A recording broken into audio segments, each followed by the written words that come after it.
Olá, técnicos e técnicas industriais do Rio de Janeiro.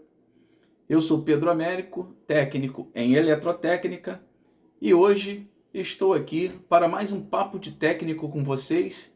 É o Papo de Técnico número 4, e dessa vez eu quero conversar com vocês sobre uma portaria que foi encaminhada no tempo da Junta Interventora.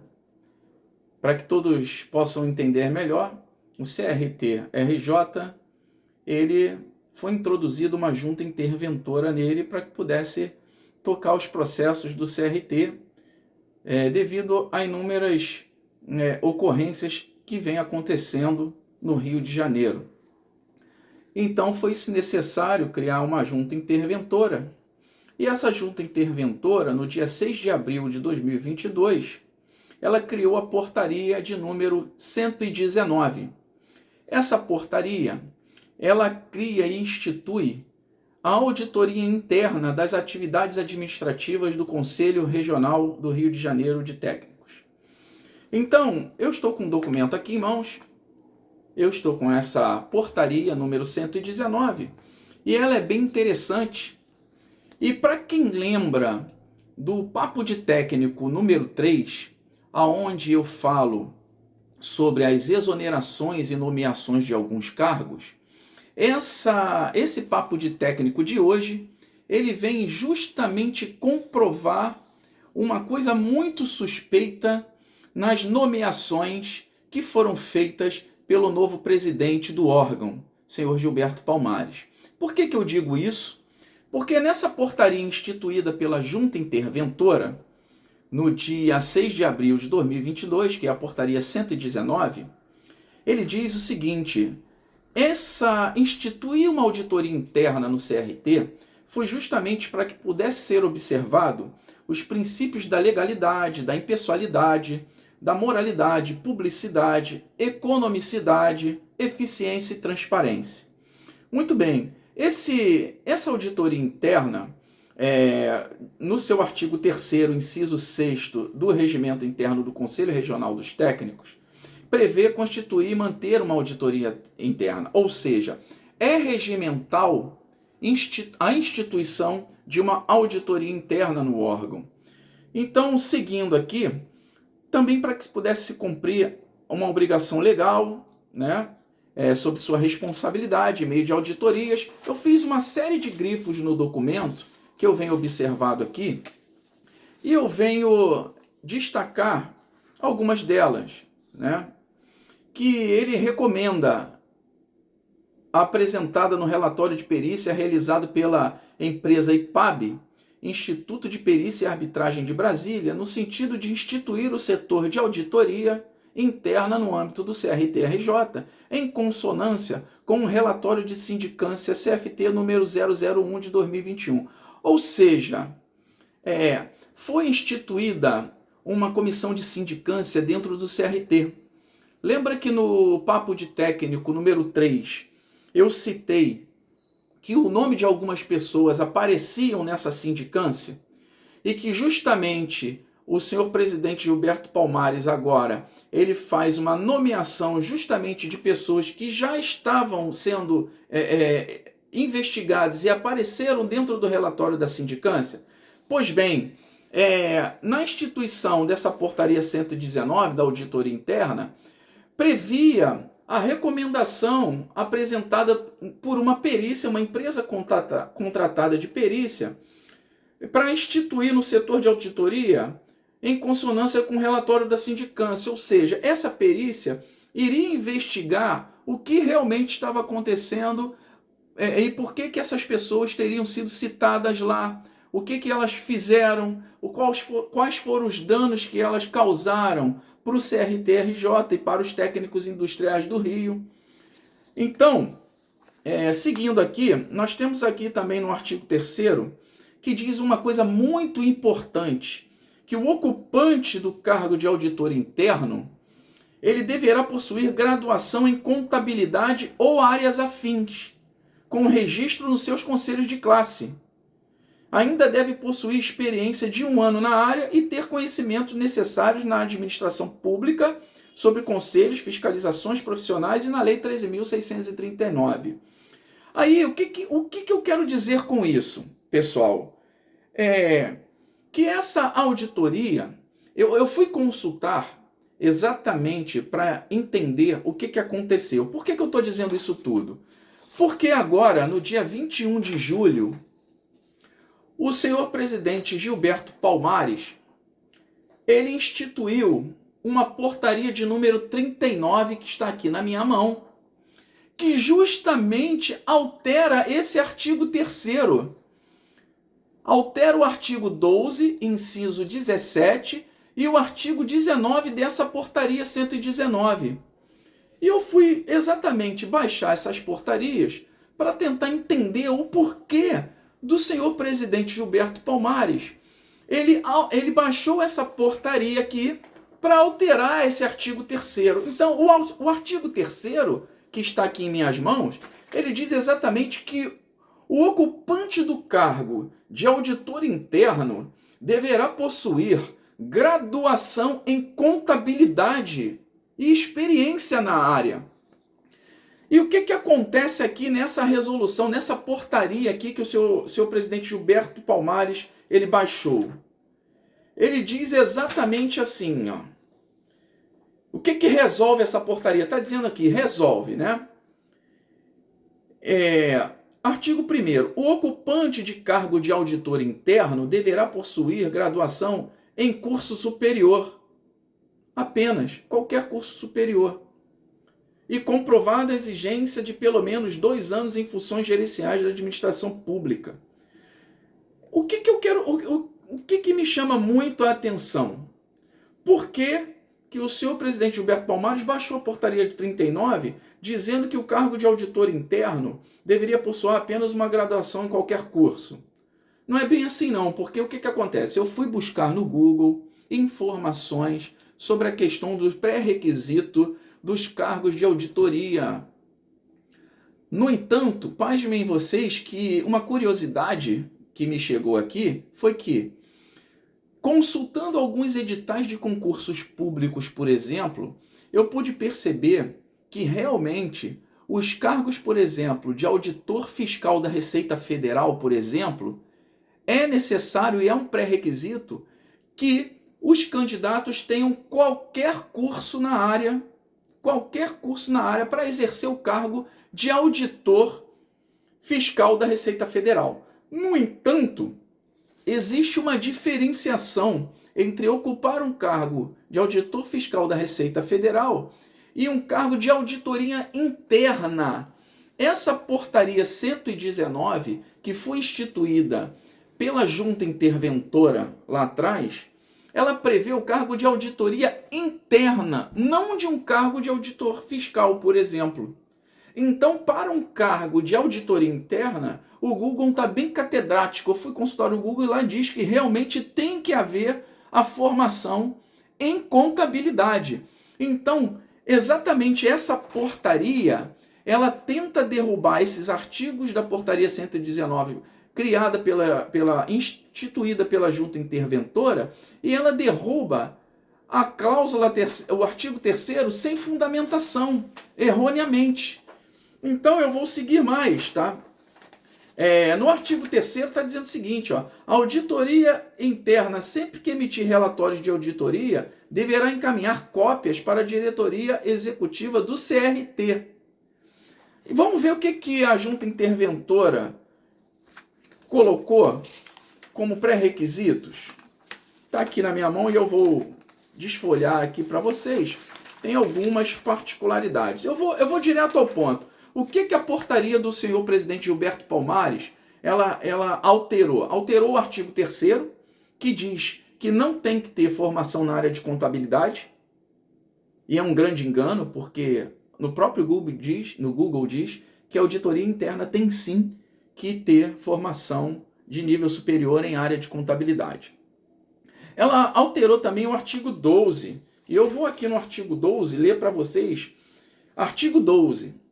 A auditoria interna compete analisar os processos licitatórios, inclusive os de dispensa e inexigibilidade de licitação. os contratos, convênios, ajudes e termos deles decorrentes, emitindo pareceres técnicos quanto ao cumprimento dos princípios legais internos que regem os procedimentos de licitações e contratos administrativos. Ou seja, a junta interventora instituiu uma auditoria interna justamente para que pudesse analisar processos de licitação, de dispensa e ineligibilidade, por exemplo, de licitação. E o senhor Gilberto Palmares, ele alterou esse artigo. Ele alterou esse artigo 12. Então, vamos lá agora no artigo 19, que ele também altera, da portaria 119. Vamos lá, artigo 19, esse é o artigo 12, e o artigo 19, que está aqui na minha mão, está aqui, artigo 19, a auditoria interna, sempre que emitir relatórios de auditoria, deverá encaminhar cópias para a auditoria interna do CFT. Eu faço uma pergunta aqui, por que o senhor Gilberto Palmares, ele fez uma nomeação, lá no papo de técnico número 3, eu já chamo a atenção para isso, que ele primeiro faz uma nomeação de uma das pessoas que saiu dentro do relatório de sindicância, e ele traz de novo essa pessoa para o cargo. Esse é o primeiro ponto. O segundo ponto, por que o senhor Gilberto Palmares altera nessa portaria 39 o artigo 3º? Primeiro, para dizer que não precisa ter o nível superior de contabilidade, basta qualquer curso. Então, é preciso saber se a pessoa que ele nomeou, ela tem a formação em contabilidade. Porque se não tiver, está justificado por que ele alterou o artigo 3º nessa portaria 39. Por que ele alterou o artigo 12 também, que diz na portaria que tem que fiscalizar as licitações, vendo a questão da inelegibilidade, por exemplo. Então, se ele alterou o inciso, para quê? Porque ele não quer, então, fiscalizar processos licitatórios? Quer dizer que, então, não precisa mais passar sobre fiscalização dos processos licitatórios. E por que ele altera também o artigo 19, aqui, que diz que toda auditoria interna, sempre que emitir relatório de auditoria, deveria encaminhar as cópias para a auditoria interna do CFT. Por que ele altera isso aqui? Ou seja, ele não quer que encaminhe, por exemplo, os relatórios para Brasília? Ele diz aqui que bastava ficar na competência apenas da diretoria executiva do próprio órgão regional. Ele não encaminha para a instância superior mais. Ou seja, senhor Gilberto Palmares, o que o senhor tem a esconder, por exemplo, no caso de uma auditoria interna? Por que o senhor alterou o artigo 3º? Por que o senhor alterou o artigo 12º? E por que o senhor alterou o artigo 19º? Por que o senhor não quer que remeta as coisas para o Conselho, para o órgão máximo, o Conselho Federal, para a auditoria do Conselho Federal? Por que não precisa ter mais nível superior em contabilidade? Por que o artigo 12 não quer investigar questões de inegibilidade dos processos licitatórios? Por que revogar isso dentro da portaria? Tem mais aqui, eu poderia citar mais coisas aqui, entendeu? Porque esse artigo 12º, ele é bem amplo. Ele no inciso 9º, ele diz o seguinte: acompanhar processo de tomada de conta especial, instaurado pela diretoria do CRT para apuração de responsabilidade, bem como providências relacionadas a ressarcimento de danos imputados. Todo mundo sabe que a primeira sindicância, que examinou um monte de irregularidade, ela vai encaminhar isso para o TCU. E justamente agora, entendeu? Ele quer revogar a cláusula 12 da auditoria interna, que exatamente cumpre essa finalidade. No inciso 10 também, do 12º parágrafo, que ele está revogando aqui, ele diz o seguinte: olha o que ele revoga. Acompanhar medidas relacionadas às recomendações apontadas nos relatórios de auditoria em decorrência de improbidade ou irregularidades eventualmente detectadas, propondo, quando for o caso, encaminhamento à autoridade competente relacionada. Então, se ele baixa uma portaria para tirar a competência da contabilidade, ele pode botar qualquer pessoa no cargo. Ele tira o artigo 12º, que exatamente dá poder para a auditoria interna investigar o que aconteceu nos casos de improbidade administrativa, nos casos de desvios de conduta e etc. Ele está revogando aqui. E no artigo 19, que ele também revoga aqui, dizendo que não precisa mais encaminhar qualquer relatório à instância superior para a auditoria interna das instâncias superior. Ou seja, senhor Gilberto Palmares, o que é, afinal, o conselho dos técnicos para Vossa Excelência, para Vossa Senhoria? Por que revogar isso? Fazendo nomeação. Primeiro a gente tem que saber se a pessoa indicada pelo senhor, nomeada pelo senhor agora recentemente, que aparecia na sindicância lá, tem formação em contabilidade. Porque se não tiver, está explicado que o senhor revoga o artigo 3º. Segundo, por que o artigo 12? Porque o artigo 12, justamente da portaria 119, diz que uma auditoria interna haveria de investigar e fazer os relatórios de todo ato de improbidade administrativa e qualquer ato relacionado que danifique o comprometimento das atividades de uma autarquia. E aí o senhor baixa aqui uma portaria revogando. E aí o artigo 1019 também, que o senhor quer evitar de qualquer resultado seja remetido ao órgão máximo, à instância do órgão máximo. Afinal de contas, o que Vossa Excelência quer? O que Vossa Senhoria quer na presidência do Conselho Regional? Por que o senhor revoga isso? Ou é para justificar exatamente, ou é para anular os efeitos da sindicância, ou é para anular os questionamentos que o órgão máximo colocou como investigação?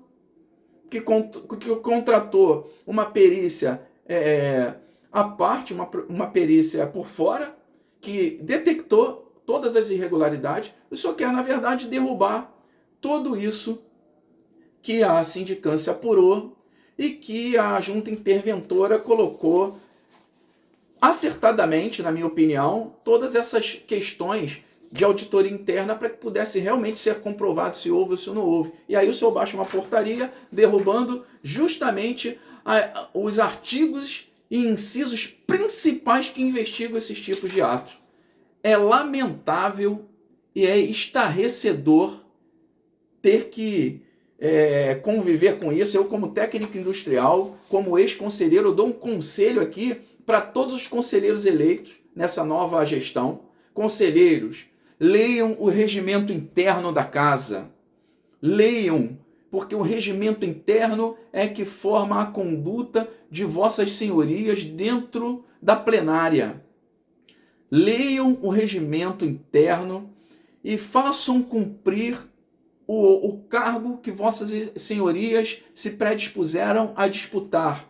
Porque um cargo de conselheiro é um cargo honorífico, que significa os senhores são membros honoráveis de um conselho profissional de uma categoria específica.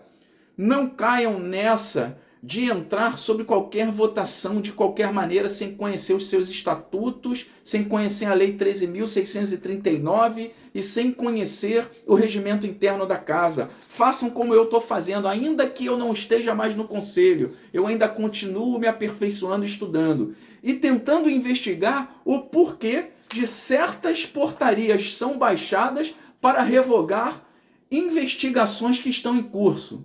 É lamentável, portanto, fica aqui o meu conselho aos conselheiros, aos nobres colegas conselheiros. Cabe a mim, é um documento que é público, eu não estou aqui citando nomes, nem denegrindo a imagem de ninguém, mas são nomes, são documentos públicos que derrubam certas prerrogativas dentro da casa. Ou a casa funciona para meia dúzia de gente, ou a casa funciona para os técnicos industriais. Simples assim. Então, derrubar certos artigos e certos incisos da portaria 119, que fala exatamente sobre a auditoria interna, é absurdo e lamentável. Eu sou Pedro Américo, ex-conselheiro do Conselho Regional dos Técnicos Industriais do Rio, técnico em eletrotécnica E deixo esse papo de técnico número 4 para que vocês analisem, senhores, para que os técnicos analisem. Portanto, eu peço a compreensão de todos, a contribuição. Vai nesse canal, vai no meu canal, lá no Papo de Técnico, dê um joinha, ative o sininho, se inscreva no canal para que cada vez mais a gente possa bater um papo sobre o conselho que fiscaliza o exercício de nossas profissões. Um grande abraço para vocês e fiquem com Deus. Até a próxima. Tchau.